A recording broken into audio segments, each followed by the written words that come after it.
Thank you so much, Colin, and thank you so much to the Startup Grind community. It is a tremendous privilege to be back for the 6th year in a row.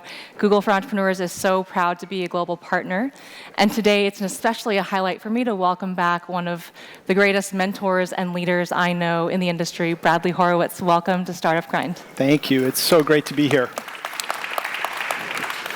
You heard a bit about Bradley already. I can say he is an absolute brilliant product leader, manager, mentor. He's also an active angel investor, himself a successful entrepreneur. So many topics that I want to cover today in so little time. But let's start first, Bradley, with product development. You know, you've been the driving force behind so many products at Google and, of course, at Yahoo before that. Can you tell us some of your driving principles of product development? So, product management really is managing the optimization function of these countervailing forces. So you've got time, the schedule, we need to ship this yesterday. You've got what it is, the feature set, and then you've got product quality. And it sort of lives in a triangle, and the joke in the industry is you can pick two. You can have any two you want, but one of those is going to suffer. And I think a large part of product insight and product management is really understanding the circumstances and the context of how to set the dials against all of those. So if you're a startup, for instance, time is almost immutable. You have sands in an hourglass ticking down related to your burn rate and existential threat of sort of running out of time. If you're a bigger company like Google, you might not have the same time pressures and have an opportunity to focus on things like quality. So I think, first of all, part of my philosophy is to be non-prescriptive. There's no right answer. There's only a set of trade-offs and compromises and intimate knowledge of the circumstances you're in and how each dial affects the overall outcome. I also think I want to dispel what I think is the myth of the product savant, like these people who dress in black and are hipsters and sort of, can see around corners and see what's coming. I think the true skill of a great product manager is to listen. And it's not just listening in the sense of user research or talking to your customers, although that's certainly part of it. A lot of it is listening to your inner voice. We all know when a product is great, and we all know when we're cutting corners and just sort of throwing in the towel and surrendering to the forces that would compromise our product, whether it's the CEO or the schedule pressures or the org chart or whatever. There's all these things sort of eating away at product quality, and the job of a product manager is to defend against that. And so while obviously time and feature set are important, I really want to advocate for people thinking about product quality, and product excellence is a word we talk about at Google a lot. And it is certainly the role, among many other roles, of a product leader to stand for that quality and to ensure that the product they're putting forward in the market is delightful. So delightful, quality products. Let's unpack that a little bit. I want to talk about photos. And as a new mom myself, I'm absolutely obsessed with Google Photos. You have a long history, specifically in the photo space. I know you drove the acquisition of Flickr at Yahoo, involved in the very early days of the evolution of photos at Google. Talk to us about Google Photos, one that I know you're heavily involved in. Sort of walk us through the thinking of evolution of photos. So, as Mary's saying, I'm old, and I've been around a long time. And in such little time, you accomplished all of that. I've started my career really in computer vision, which is sort of the task of algorithms that help computers see. And this, again, is decades ago. And it was sort of interesting. The startup that I actually helped launch in 1995 was a computer vision startup. And we were way, way too early. And I've watched for literally 2 decades as researchers at Stanford and MIT and Carnegie Mellon have pushed the state of the art a couple of percentage points a year. And really, frankly, I never thought I'd be sitting here on stage with the state of the art as we know it today. Computer vision just started working. And so my own career has sort of been on a journey. At some point, I threw in the towel on computer vision. We had taken my company public, we had sold it off, and in 2004-ish, I met the founders of Flickr, Stuart and Katerina. And It was an amazing first meeting. I remember it really well, and they were telling me about all that was going on in the Flickr community and all this sort of emergent properties of this collaborative community. And at some point, they sort of flipped the conversation around and said, by the way, what do you do? And I said, oh, I try to make computers see. And they looked at me sort of puzzled and said, why would you do that? Why didn't you just ask people? And they were referring to tagging in Flickr. Rather than have a computer with a church detector and a dog detector and all of these sort of things, they just created this elegant, beautiful interface and a social contract of generosity and reciprocity, just like we heard of with Startup Grind, where people would tag each other's photos. And so through social contract and a little bit of user interface magic, they had this amazing corpus of content that was tagged, and it didn't involve algorithms. So the pendulum swung completely the other way. And I sort of thought, like, what a waste of time trying to make computers see. It was never going to work, and all we had to do was ask people. And so that takes us to about 10 years ago. What started happening really 3 or 4 years ago was really stunning. Computer vision started to work, and it wasn't a Nobel Prize-winning invention. It wasn't one thing. It was sort of a confluence of circumstances, largely around the amount of data that had been collected. And by the way, a lot of that data was human-tagged photos, the sort of ground truth that was available to us.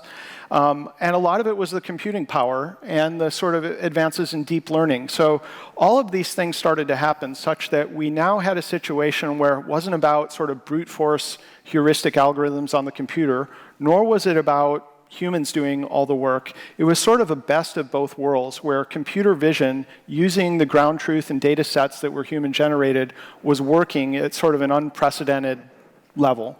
And at that point, we recognized at Google that we had an opportunity. And by the way, now that I'm using the word we, somehow this talk got titled How I Did It, which I missed. And as a product manager, I want to say there's a teachable moment here. Nothing I'm talking about is what I did. There are teams of people, and if I did anything, it's to empower and bet on the right set of people. So I'm sort of mortified at that. Just wanted to mention that. So we recognized at Google that there was an opportunity to take this technology that had started working and bring it to people. And this is where that product sensibility comes into play, because what we didn't want to do was sort of hose people down with the technology and sort of put the technology first for its own sake, just because it was a great technical innovation. We really took a step back, actually several steps back, and rethought what would a modern mobile photo experience be, given the prevalence of smartphones and cameras in the world and the way that people were using them. And the insight we really stumbled into, the way that I think of Google Photos, is a lot around the basic insight of Gmail. It used to be, none of you are old enough, but you'll take my word for it, that at the end of the day, we would all go home with zero inbox. We would sit there and we would manage our inbox into submission, filing each email into a folder, replying, and then you'd wake up in the morning and you'd have a full inbox with 9 emails, that were using what client? It was Outlook at the time, right? And what Gmail did in terms of changing the game, they not only made it cloud resident, but they said, don't worry about organizing it. Don't worry about deleting it. We'll have as much storage as you could possibly need. And when you want to recall it, we have super strong search facilities. And if that were true for textual content, it's even more true for photos. So when people I know go on a vacation, they come back with hundreds, maybe even thousands of photos. And the sort of joke is, after you return from your safari, you need another vacation to curate the photos from your first vacation, except you don't get one. So what happens is they sit on a hard drive, or they sit sort of stale in files and folders. And this is the opportunity that we saw, is to basically, what if you could just take photos and not worry about the sort of, debt you're incurring in terms of the management of those photos? What if we had your back? What if we could sort of handle that for you? And we could do all kinds of magical things, like find the best photo of a set, or tag them automatically so that there was no sort of labor involved. We could find people in the photos. We could nominate photos for you to share with others. What if all of that management facility could be automated on the back end, and you could just be free to take photos of your beautiful children and not worry that they're going to to sort of never be seen or enjoyed because we've got your back. And that's the product that we built. And the team was really, I'm particularly proud of it because in a lot of ways we asked them to, I guess the term is like punch above their weight class. It was a bunch of people that hadn't yet taken on billion user products and were sort of unproven at that point in their Google careers. And so we had an amazing set of leaders like Anil Sabharwal and David Lieb, Arvin, James. There was a whole set of relatively junior people to the task that we asked them to deliver, and they just crushed it. They built a product that is delightful, exceeds all my own expectations, and I'm incredibly proud of what that team's accomplished, and I'm glad you find it useful too. And I think that's an amazing journey, and it's an amazing, to me, it's emblematic of when we build products at Google, you always find out it's a small, scrappy, startup-y team, which leads me to my next question. Bradley led product development across most consumer products at Google, Google News, Gmail, Blogger, Google Voice, Photos, you name it. And then the next evolution for you was running Area 120, which was Google's internal incubator. So I'd love you to tell us a little bit about, Area 120, a company of Google's scale and size globally, we're 75,000 people globally. Is this changing the way we think about corporate innovation, creating entrepreneurial ventures within the company? I think it is a bold experiment, a moonshot of its own. And, we're victims of our own scale. In some ways, we have a name for products that achieve 50 million users at Google. We call them failures. Basically, to matter at Google, you have to be dealing in billions of users or at least be on a credible path to reach billions of users.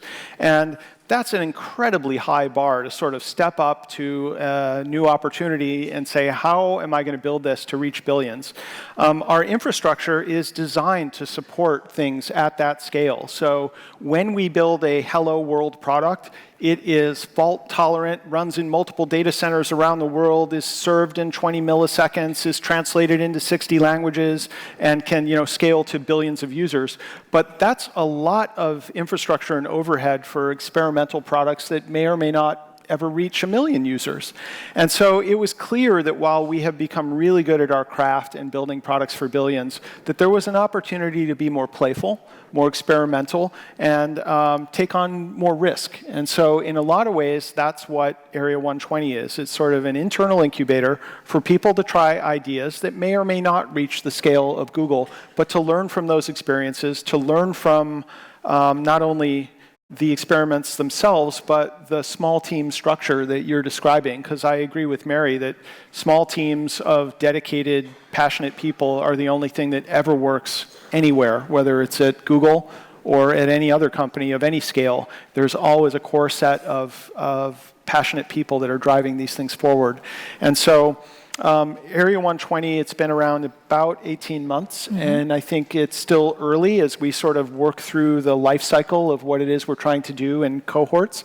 But early indications are great, and we're already adapting and modifying the program to have even more impact.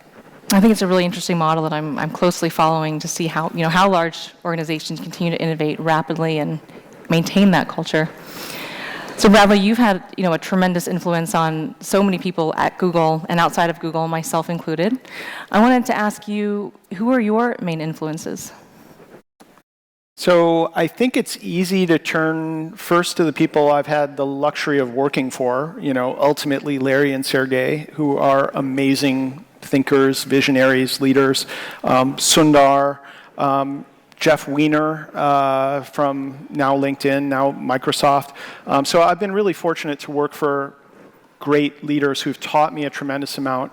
I've also had a chance recently to talk to some folks about Bill Campbell. And for those of you that don't know Bill Campbell, coach, he was the most unlikely coach to the biggest names in tech. And I only had a few opportunities to meet with him, so when a friend actually asked me to come in and recollect my experiences, I honestly went in there thinking I didn't have anything to share. I met with him less than a dozen times and felt like there'd be 1,000 people in Silicon Valley who have more to offer about that experience. And I left after an hour pretty much crying in tears, recollecting how much impact even those brief interactions had had on me.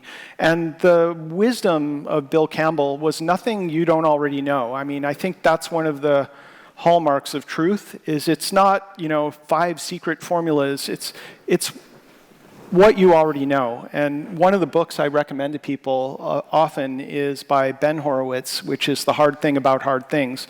And I always give it to them, telling them there's nothing you don't know in here, but there's lots you don't do in here. And the book is really about, again, sort of back to the product thing, about listening to that inner voice, gaining the courage, gaining the wisdom to sort of step up and do what's being asked of you in that moment. So there's the sort of people I've worked for, the literal mentors, but I also think the people I've worked with have been huge influences, and I've been incredibly blessed there. Working at a place like Google, you get to work with the most amazing, talented, wonderful people. Thinking back amongst the people who've influenced me, and I look up to this day, folks like Stuart Butterfield, the co-founder of Slack, and Chad Dickerson, former CEO of Etsy. I have to include my wife in there, who also worked at Google for a while and is now an operating partner at Coastal Ventures. She has taught me a tremendous amount about design and many other things that having a spouse will teach you. Both work-related and not. I know you also have a husband in the industry. Have an excellent partner. Yeah. But I wanted to include you on that list too, Mary. I've learned a ton from you. Thank you. You have built the most amazing team. For those of you that don't know Google for Entrepreneurs, every single person on that team is a rock star, incredibly devoted to the mission and devoted to Mary, because she engenders that kind of loyalty and is that kind of leader. And so I want to flip this around, and you have some big news that was announced on Friday, and I want to ask you, how on earth could you be leaving Google after 14 years? Well, thank you for those kind words. It means the world to me. And it is exciting news that I did want to share with the Startup Grind global community. And first, I want to start by expressing my sincere gratitude. Being a part of this community has been such a gift, and we've been so proud to help Derek and the team scale it all over the world. And none of that's changing, none of that's going away. But on a personal note, I am leaving Google next month, and I'm really excited to embark on the next chapter of my journey and really devote my next chapter to supporting entrepreneurs again from a different angle. And so one of the things that I've been lucky to learn through Google for Entrepreneurs in all corners of the world is this whole concept that innovation is thriving in all corners of the globe, not just here in Silicon Valley. As a person who lives and works here, I see that so strongly, and I'm always trying to sort of resonate that message across the community. So I'm really excited to share that I'm moving on to my next chapter, and I'm joining Steve Case's team at Revolution as a partner on the Rise of the Rest seed fund. It's a $150 million fund that was announced late last year, and the whole mission is really about revitalizing and investing resources all across America, and in particular in cities outside of Silicon Valley, Boston, and New York. This notion that the rest is rising, that talent is out there, talent is universal. It's access to resources that we need to really bring to bear. And so I'm super thrilled to be joining a team with an amazing mission. As part of that, I am moving with my family as well to Minneapolis, Minnesota. So yes, I'm enjoying the sunshine today, and I'm really excited to be part of the warm community there. My husband and I both have a ton of roots and a huge family there. We're moving our one-year-old twins as well to be able to work in the community closer to the cities that Rise of the Rest is focused on, but also to sort of raise our kids amongst our village there. So I wanted to just take a moment to share that news with you, but I'm not going far, and I hope to be an active part of this community from a different perspective now. So, with that, I'm tremendously grateful for all of the support and the opportunities, and Bradley is actually, I have another reason to thank Bradley, because he is taking over the active leadership of Google for Entrepreneurs together with our stellar team to really champion this effort into the next chapter. So okay, well, with that, having taken over this interview, I will take this opportunity to keep us on time. I want to thank Mary for building this incredible group, and I want to tell her I will do my utmost to be a custodian of all you've created and built. And on behalf of Google, as well as the Startup Grind community, let's take a moment to thank Mary. Thank you. Thank you so much.